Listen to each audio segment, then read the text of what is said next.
Hello students, welcome back to our channel dear students. So ఇవాళ మన video వచ్చేసరికి మనం ఆల్రెడీ ఎంబీబీఎస్కి ప్రయారిటీ కాలేజ్ లిస్ట్ అనేది చూసాం.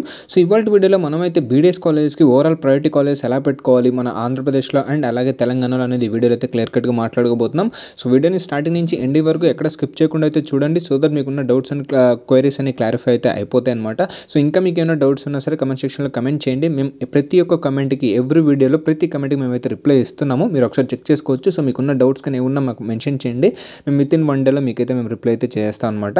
సో ఇక్కడ చూడొచ్చండి, 18,000 ప్లస్ అయితే యూనిక్ వ్యూవర్స్ ఉన్నారు, అలాగే 7,000 కంటే పైగా రిటర్నింగ్ వ్యూవర్స్ ఉన్నారు. బట్ ఏంటంటే సబ్స్క్రైబ్ అయితే చేసుకోవట్లేదు అనమాట. సో ఈ రిటర్నింగ్ వ్యూవర్స్ ఎవరైతే ఉన్నారో వాళ్ళకి ఇన్ఫర్మేషన్ దొరుకుతుంది, అందుకే మళ్ళీ చెక్ చేస్తున్నారు. బట్ సబ్స్క్రైబ్ అయితే చేసుకోవట్లేదు అనమాట. సో ఒకసారి చూడండి, మీరేంటంటే ఈ మా నుంచి మీకు ఏమైనా యూస్ఫుల్ కంటెంట్ దొరికినా, ఇన్ఫర్మేషన్ దొరికినా మీరు సబ్స్క్రైబ్ చేసుకోవడం వల్ల ఏంటంటే మాకు ఒక సపోర్ట్ అంటూ దొరికినట్లు అనిపించి మేము ఇంకా మీకు ఇన్ డీటెయిల్గా చెప్పడానికి ఛాన్స్ ఉంటుంది అనమాట. సో మీకు ఆ నుంచి ఏమైనా ఇన్ఫర్మేషన్ దొరికితే తప్పకుండా సబ్స్క్రైబ్ అయితే చేసుకోండి, చేసుకోకుండా మాత్రం వెళ్ళకండి.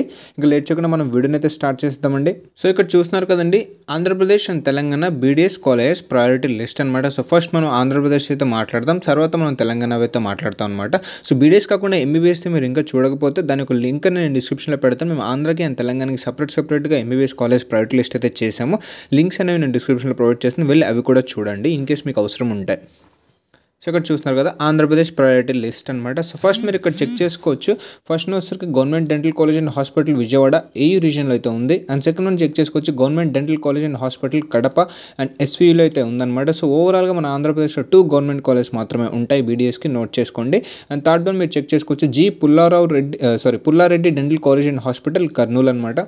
సారీ అండి, ఎస్వీయూ రీజియన్లో అయితే ఉంది. నెక్స్ట్ మీరు చెక్ చేసుకోవచ్చు, Narayana dental college and hospital Chintareddypalem Nellore అనమాట, ఎస్వీయూ రీజియన్. సో నెక్స్ట్ చూసుకోవచ్చు, fifth one CKS Teja institute of dental sciences and research Renigunta road Tirupati, so SV రీజియన్లో అయితే ఉంది. నెక్స్ట్ చూసుకోవచ్చు, Sibar institute of dental sciences గుంటూరులో ఉంటుందన్నమాట, ఏయూ రీజియన్. నెక్స్ట్ ఇక్కడ చూడండి అండి, doctor Sugada and Nageswara Rao Siddhartha institute of dental sciences Gannavaram మండలం అనమాట, కృష్ణా డిస్ట్రిక్ట్, ఏయూ రీజియన్లో ఒకటి ఉంది.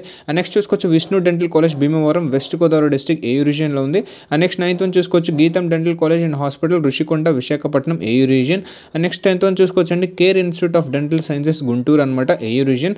సో 11th వన్ చూసుకోవచ్చు, JSL dental college and hospital Rajamahendravaram, AU region. Next 12th one చూసుకోవచ్చు, Anil Neerukonda institute of dental sciences Visakhapatnam, AU region. Next 13th one check చేసుకోవచ్చు, KIMS dental college and hospital Amalapuram, AU region. Next మీరు ఇక్కడ check చేయొచ్చండి, 14th one saint Joseph dental college Duggirala, Eluru west Godavari district, AU region అనమాట. So next ఇక్కడ check చేసుకుంటే Lenora institute of dental sciences Rajamahendravaram, AU region. Sri Sai dental college and research institute Chapuram, Srikakulam. Next చూసుకొచ్చే Nimra institute of dental sciences Ibrahimpatnam, NTR district, minority college. So ఇవి ఓవరాల్గా 17 college మనకైతే ఆంధ్రప్రదేశ్లో ఉంటాయి. So ఇది ఒక ప్రయారిటీ లిస్ట్ అనమాట ఆంధ్రప్రదేశ్కి. నెక్స్ట్ మనం తెలంగాణది చూద్దామండి.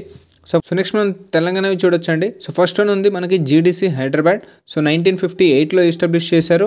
నెక్స్ట్ మనం చెక్ చేసుకోవచ్చు, Panineeya dental sciences and Hyderabad 2003లో ఎస్టాబ్లిష్ చేశారు. Next third one army dental college అనమాట, సికింద్రాబాద్ 2001లో ఎస్టాబ్లిష్ చేశారు.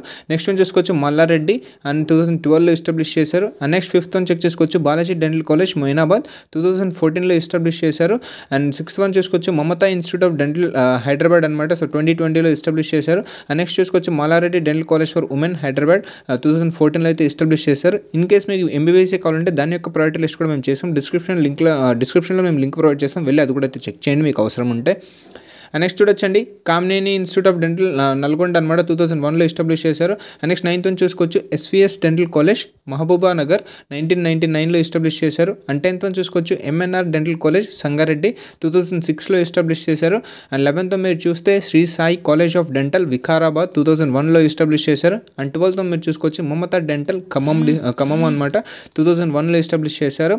అండ్ 13th మనం చెక్ చేసుకోవచ్చు, మేఘనా డెంటల్ సైన్సెస్ నిజామాబాద్ 2016లో ఎస్టాబ్లిష్ చేశారు. Next 14th one Tirumala institute of dental Nizamabad అనమాట, 2021లో అయితే ఎస్టాబ్లిష్ చేశారు. సో ఇవి ఓవరాల్గా మనకున్న డెంటల్ కాలేజెస్ అనమాట తెలంగాణలో అండ్ ఆంధ్రప్రదేశ్లో. సో మేమైతే ఇవాళకి బీడీఎస్ ప్రయారిటీ లిస్ట్ అయితే చేసాము. అండ్ నెక్స్ట్ అప్కమింగ్ వీడియోలో ఏంటి అంటే ఓవరాల్గా మేనేజ్మెంట్ కోటా లైక్ బీకెట్ అండ్ ఏకెట్ ఫీ స్ట్రక్చర్ ఎంత ఉంటుందని కాలేజ్ వైజ్గా అయితే మేము మాట్లాడుకోబోతున్నాం అనమాట. సో మా ఈ వీడియో ఇక్కడితో ఏంటంటే, అండ్ మా ఈ కంటెంట్ మీకేమాత్రం యూస్ఫుల్ అండ్ హెల్ప్ఫుల్ అనిపించిన మా నుంచి మీకు ఏమైనా ఇన్ఫర్మేషన్ దొరికితే లైక్ చేయండి, షేర్ చేయండి అండ్ మర్చిపోకుండా సబ్స్క్రైబ్ అయితే చేసుకోండి. సో దట్ మాకంటూ ఒక సపోర్ట్ వచ్చి మీకు ఇంకా ఇన్ డీటెయిల్గా ఎక్స్ప్లెయిన్ చేయడానికి ఛాన్స్ ఉంటుంది అనమాట. థ్యాంక్ యూ అండి.